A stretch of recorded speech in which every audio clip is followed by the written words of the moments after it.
Thierry, talking from Curaçao. I'm not that good, not as good as Robin Williams, but I try to do my best. Well, as you heard before, my name is Thierry. I'm a Belgian guy, and I'm going to talk a bit about our life in Curaçao. We live here since 15 years, since we moved from Belgium. We're going to talk about pros and cons, good things, bad things maybe, but fun facts. Today we'll start at our office, and in my next video I'll take you out. I'll show you the surroundings, where we live, our business, what we do, our life. Okay, see you. Welcome again. Let me tell you that we do this video in English because we're living in a country where English is one of the used languages, as Dutch is. Papiamento is the local language they use here in the neighborhood. We use also Spanish, and kids are taught at school French and German also. So it's very important. What we try to do later on is making a video in Dutch and in French also, because we have a lot of French-speaking guests, not only from France, but from French Guiana, from Martinique, from Sint Maarten, etc. And we have also a lot of Dutch tourists coming from Europe mostly, from the Netherlands, from Belgium, etc. So it's important we have the different languages.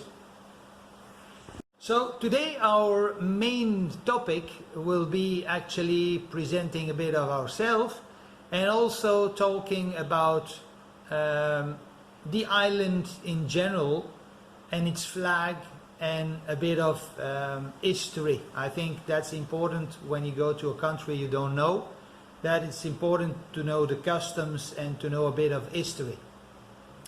Here on Curaçao, when you arrive, they say Bombini, welcome. It's in the morning, then you say Bon dia.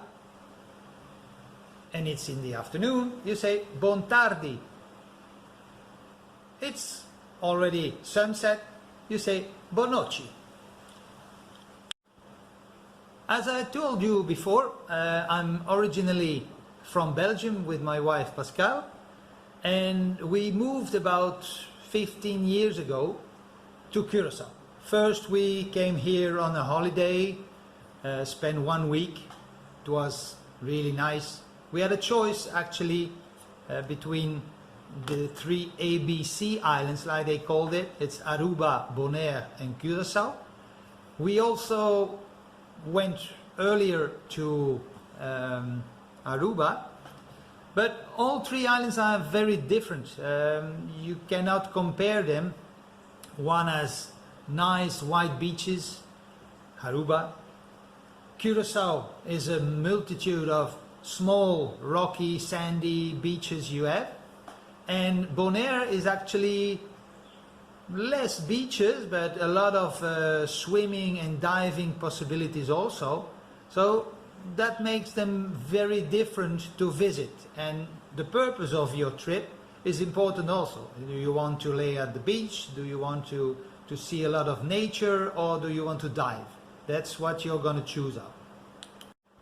I think the most important thing when you want to move to a country is actually go there, spend some time, spend some local time. It's actually share the life of the people over there, doing your shopping, going on an excursion, but out of the tourist way, you know. So you see the way people do it every day, and that's the most realistic part actually. The first time we came, it was actually in January 2006, if I remember right. We spent 1 week in a hotel, and you know, like everybody else, you don't want to go too much outside because you don't know the place, etc., etc. You have a low budget, you don't want to spend too much money on stuff like your car. But After 1 week we fell in love with that island, Curaçao, and we decided to come back 3 months later. Then we changed completely our way to act, and we rented a small house, bungalow. We rented also a car, and we drove, I think, about 1,500 kilometers on 2 weeks. So we spent a lot of time driving around. But don't forget, Curaçao is only 60 kilometers long. At its narrowest place is about 5 kilometers, and its widest distance is 15 kilometers. Widest distance is 15 kilometers. So, you know, 100 kilometers is going up and nearly down, because we are living in a part of the island, we call it Oostpunt. We call it East Point. Actually, the island is divided in 2 or 3 parts. In the middle of the island, I'll show you on the map later, in the middle of the island you have what they call Willemstad, is the capital, with the refinery, an old refinery from Shell, rented now to Venezuela. And then you have a part above Willemstad and a part below Willemstad. Above Willemstad they call it Bandabal, and below Willemstad they call it Bandariba. We live actually in the part Bandariba, but east side. If you flew a plane once, you probably know when I speak about 2 hours direction from Willemstad, so you see approximately where we sit.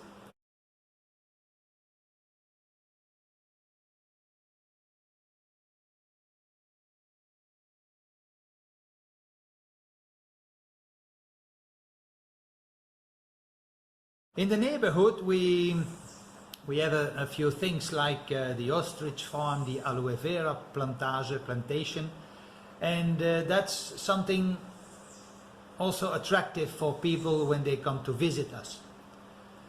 The neighborhood where we live is called Santa Catarina. Each neighborhood has a lot of Dutch names actually, because Curaçao was a Dutch colony, changed from English colony to Dutch colony, but with the abortion of slavery, it came to an end at one moment, and Curaçao went on his own again. That's the main point of the island. I spoke already a bit about the island on itself, which part you find. You have, of course, what they call East Point and West Point. When you see on the map, actually once you pass Willemstad, near the center of the island, you find a lot of beaches going up to West Point, and all these interesting, nice beaches are on the left side. They call it the south side, but that's the left side when you look at the map, because the north side is the upper side of the island, is very rough, dangerous. A lot of fishermen have died there, unfortunately, because of the rough sea. But what's so special about that north side is actually that on that side of the island you find a lot of fish species you don't find on the other side. Probably fish like most quietness, no people into the water, no divers over there, but they like also the rough sea, you know. When you see also the neighborhood, I would say the surroundings of the island, to give you an idea where we are situated, we are the lower parts of the Dutch Antilles. We have no hurricane down here, it's hurricane free. Sometimes you get a tail of a hurricane passing at, let's say, 1,000 kilometers from here, but you can't make a big deal out of that. But in the neighborhood you have, on our left side we have Aruba, and on our right side we have Bonaire. Small islands, what they call ABC islands, like I told you before, Aruba, Bonaire, Curaçao. Aruba and Bonaire are available, or reachable I would say, with the plane only. With a boat it's with take you, I would say, approximately 5 or 6 hours. So it's not that interesting to go by boat. The sea is quite rough here, so don't expect to have a smooth trip. It's quite rough. So most of the people go to Aruba and Bonaire with a plane and so forth. When we see a bit further, with some climatic changes and everything, we sometimes see the coast, the nearest coast of Venezuela. It's about 60 miles, nautic miles, I say, from Curaçao. So there also you take the plane for that, you don't go by boat. We have merchants from Venezuela coming with fruit, fish and vegetables from there, but they have a long and very difficult trip to come here. It's quite rough. Then when you go further, you can have on the north side, the first part of the United States you can reach. It's Miami in Florida. Florida is about 2.5 hours flying from here, so that's also a possibility. But from Curaçao you can actually go everywhere you want. You can go to Colombia, you can go to America, you can do all the islands on the right side, you can go to Suriname, you can go actually to Venezuela, to Brazil, to Europe. We have a lot of possibilities here. The ups are quite various, and each day we have about 1 or 2 European flights by KLM or TUI, bringing a lot of tourists. Of course, for the moment, with the COVID situation since about 9 months, I think now, or 10 months, the situation has changed a bit, and yeah, that's also why we try to warm you up. Come and visit us in Curaçao.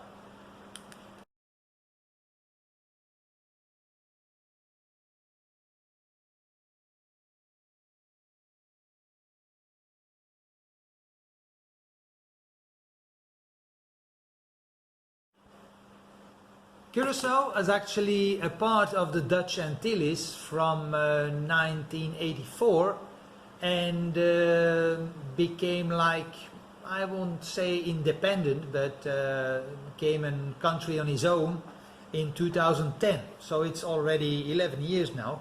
So that brought a lot of changes from police, teaching,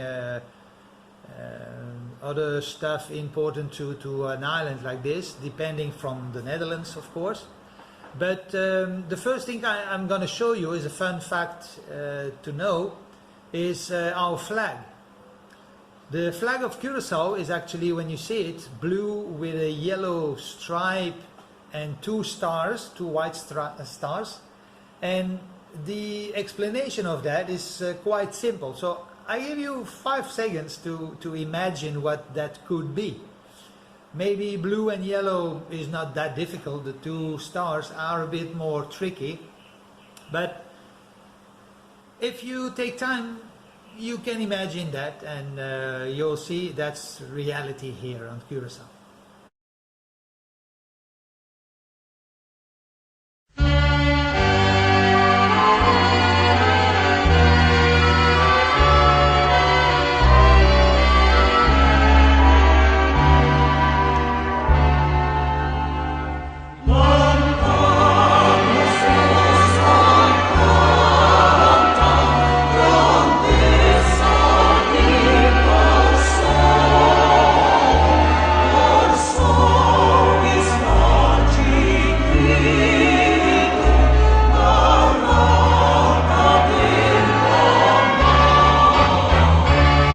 Well, you have the yellow stripe, quite easy.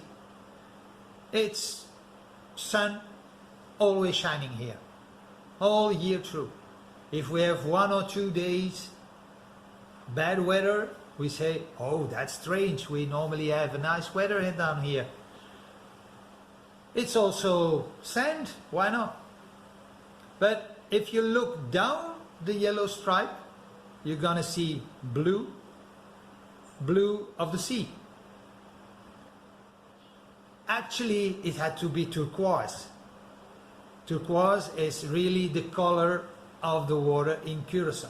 When you get deeper down the ocean, when the coral reefs went deeper from 15, 20 meters to 80 to 100 meters, I would say, there it's very dark blue.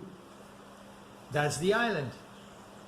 And when you look above the yellow stripe, you see the sky. As I said before, always blue.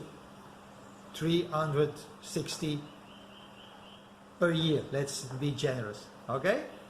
And then you have the question, what are those two stars in the left corner?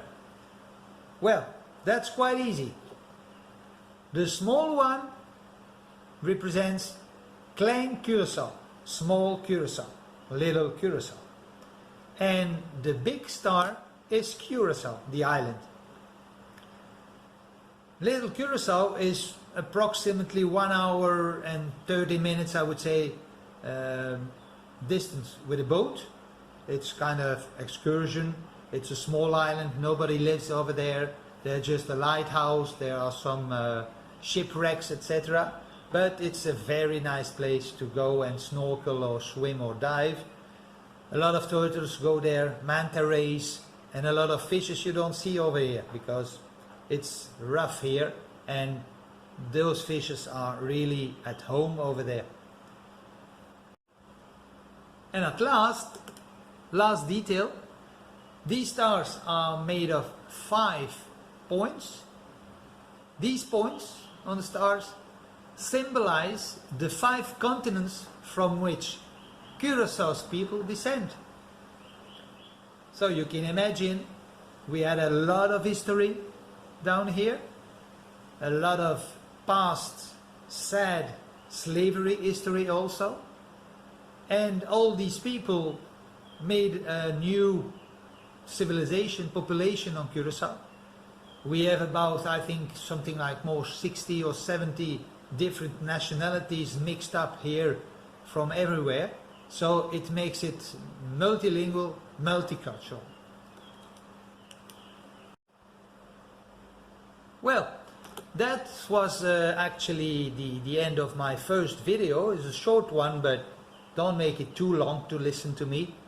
I'll try to make it much more living once we are outside. You can enjoy the palm trees down here, you can enjoy the birds, the wind. It's going to be a challenge because we have a lot of wind here. So to record stuff, it's not going to be easy, but we try to do that and we come back to you. Don't forget to subscribe, like and share our channel. The channel is called Living Our Life in Curaçao. If you want more information, you can look at our email in our channel review, and you can send us a message if you have questions or suggestions. Don't hesitate, do it, and we'll see you surely in the second video, probably end of next week. Okay, see you, bye bye guys.